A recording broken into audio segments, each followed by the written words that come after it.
when you're a person with a disability, you just have to be a very radical, glass half full kind of thinker.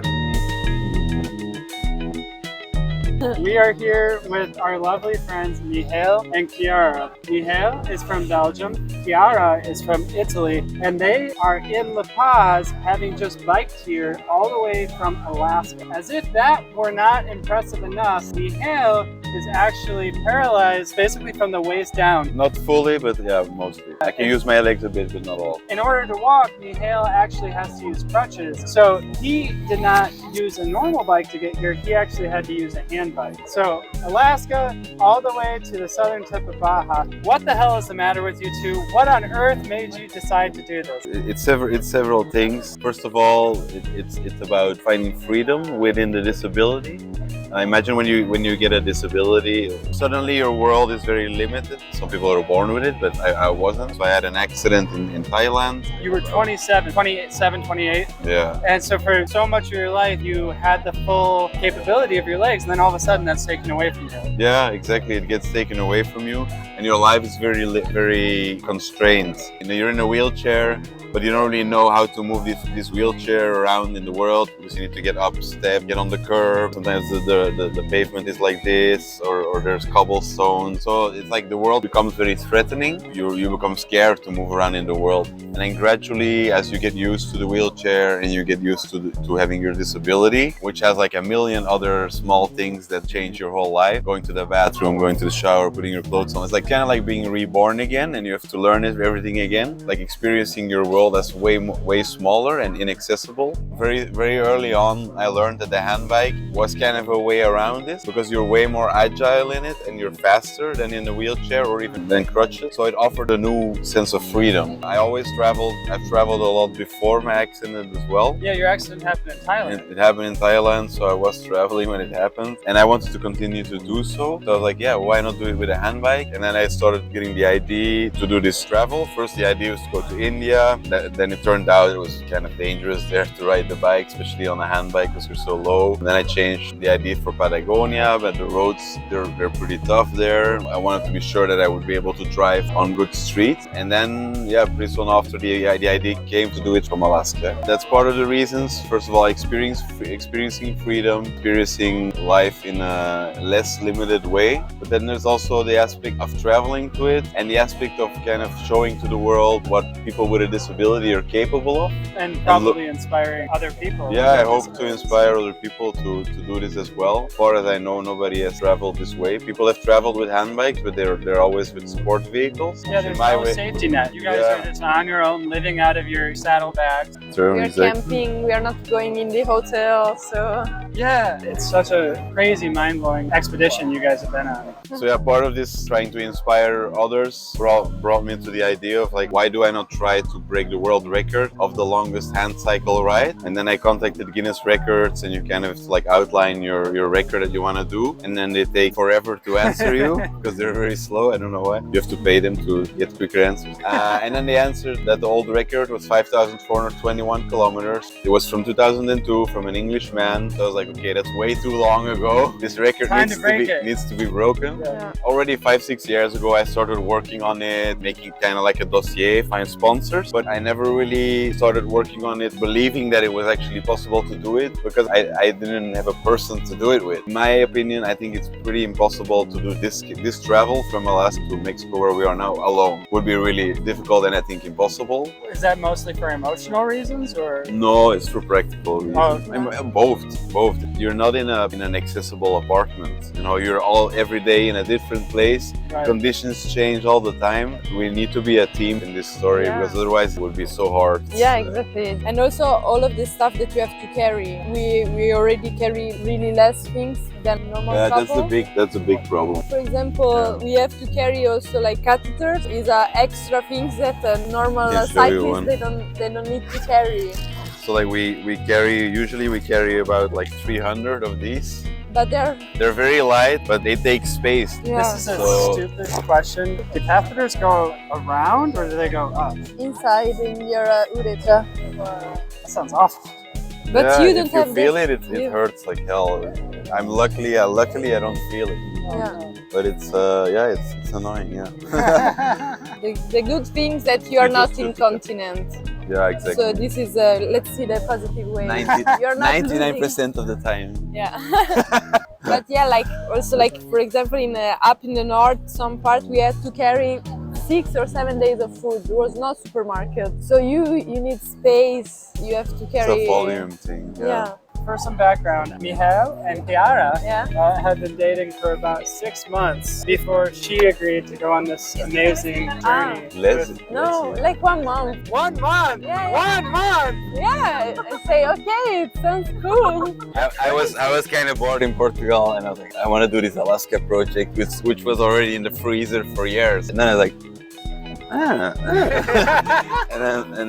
and she really wanted to travel. You know, she didn't want to stay in Portugal. The other 6 months was more like preparation, organization. I see. We planned it in 6 months. So you guys have been together 1 month, and he asked you, "Hey, do you want to go on a 9,000 kilometer bike ride with me across from Alaska all the way to Mexico?" And you're like, "Yeah, sure, sounds fun." At the beginning, it was like to California, but yeah, it was like crazy. Like, come on, now we can do this, no? Yeah. He explained me a little bit what we can do. First of all, you need a little bit of money, to do something completely new. So we start a crowdfunding campaign, and we receive 2 grants from an organization in Belgium, which support people that have a disability by accident. Yeah, and so this makes everything more possible.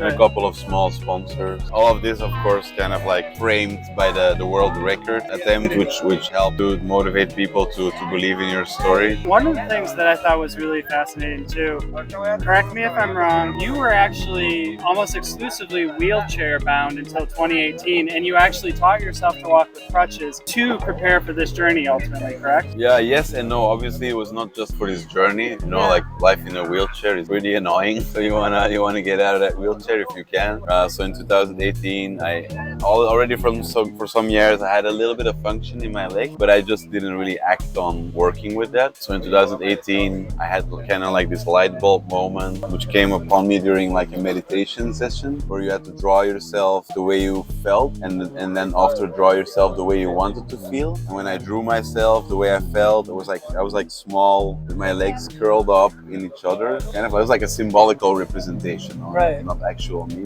and with like a red aura, kind of like aggressive, or like at least not peaceful. And then I drew myself how I wanted to feel, which was like standing and way more light energy around it. And like seeing this and this visualized, I was like, okay, this is what I have to do in my life. I have to try to get from this to this, and if it doesn't work, then at least I'll know I tried. You know, I know I did everything to get there, and if it works, then yeah, then great. So I did a crowdfunding campaign to go to a center in Barcelona, like a spinal cord injury rehabilitation center. And in 2 days I had the money to do it. So I went there, did 2 months of rehabilitation there, which was consisting of like 2-3 hours of physiotherapy every day.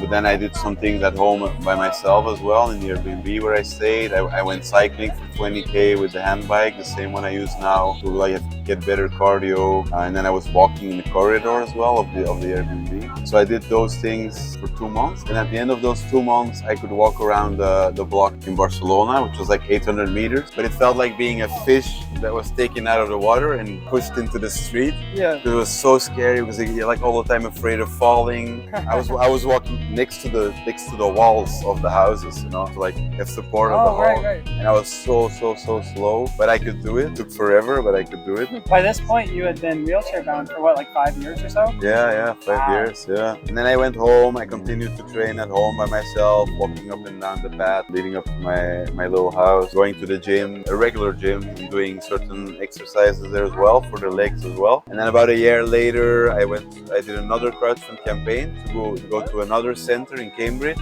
as well, spinal cord injury rehabilitation center. But these are all very small centers, like very specialized. Did a crowdfunding campaign for that, went there, and then did 2 hours of physiotherapy every day. And as well, I walked around the block every day where I was staying at the Airbnb as well. at the end of that period, I could walk in a more functional way. I could go into the city and kind of use my crutches and not be afraid that I would fall super fast all the time. Because like when I was doing this 800 meters around the block every day after my physiotherapy, I would fall often. I would fall in this random area. I would just be like on the floor and there's nobody around me, or like kind of crawling to people's door and like pulling myself up. That was kind of funny actually. Maybe not at the time. Yeah, no, not at the time. There was a cat that I was kind of friends with who was like walking with me sometimes. It was funny. Yeah, then it became more functional, and then I went home and then I started using the wheelchair less and less. For example, every time going out with the car, I would not bring the wheelchair anymore. I would just bring the crutches, and then I started doing it more at home as well. Which really ultimately enabled you to go on a journey like this, because you don't have to bring the wheelchair. Yeah, exactly. I mean, initially the plan was to do it with the wheelchair. It would have been possible, it would have been more complicated. So definitely walking made life a lot more easy. After everything that you've been through, the obstacles that you've overcome to go on this amazing journey, what would you say to somebody who has disabilities and who feels like that small person with their legs in a ball and the red aura, but wants something better? What would you say to them?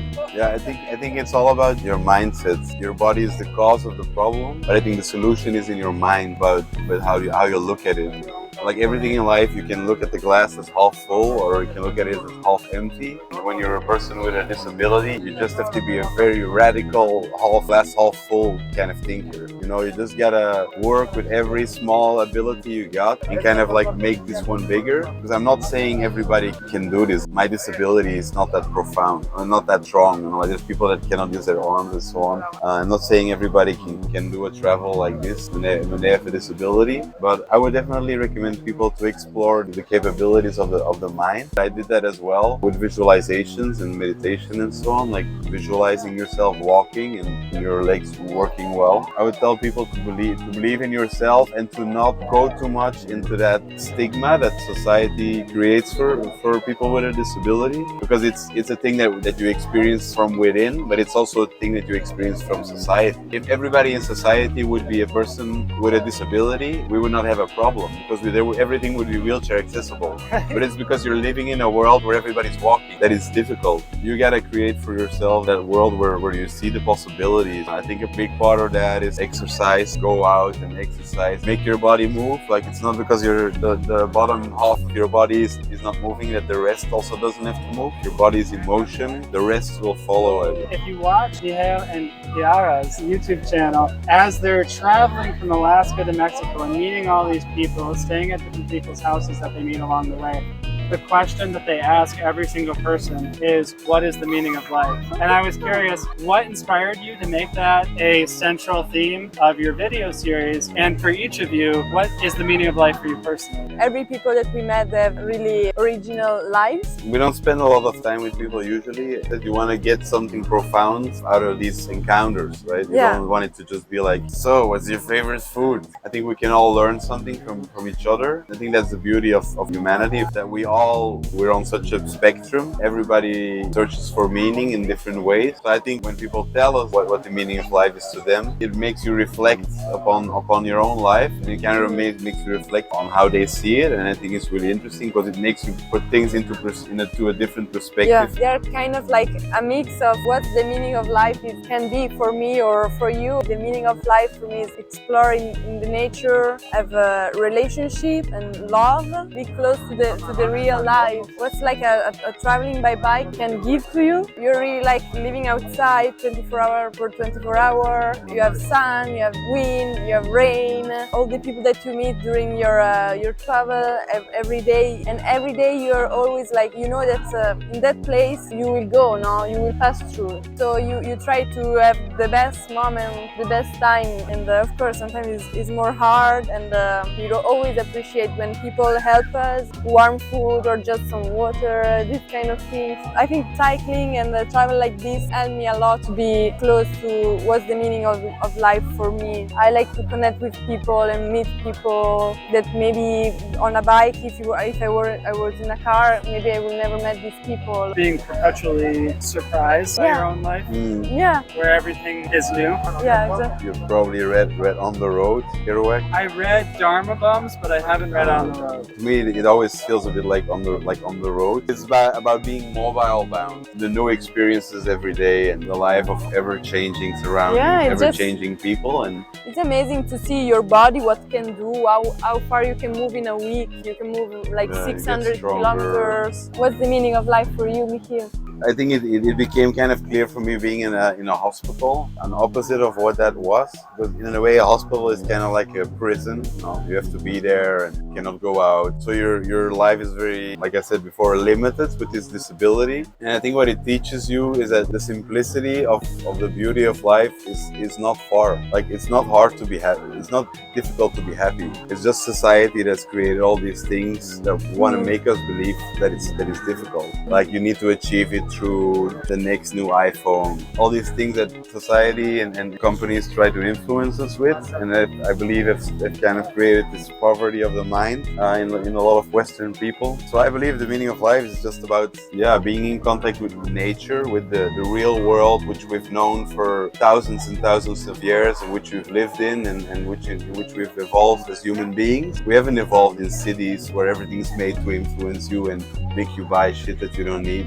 We've evolved in nature, and it's like nature has the color of the spirit. So I feel this is what we need in our lives, at least for me personally. I think everybody, but not everybody's as much in touch with it. Relationships, have good, profound relationships with people, and be present when people share, and share from the heart yourself as well. Be vulnerable, which I think is a big part about being a cyclist, about traveling by bike, is that you're so vulnerable that people see this and they wanna support you. I think it's about practicing vulnerability as well, and showing yourself how you truly are to the world.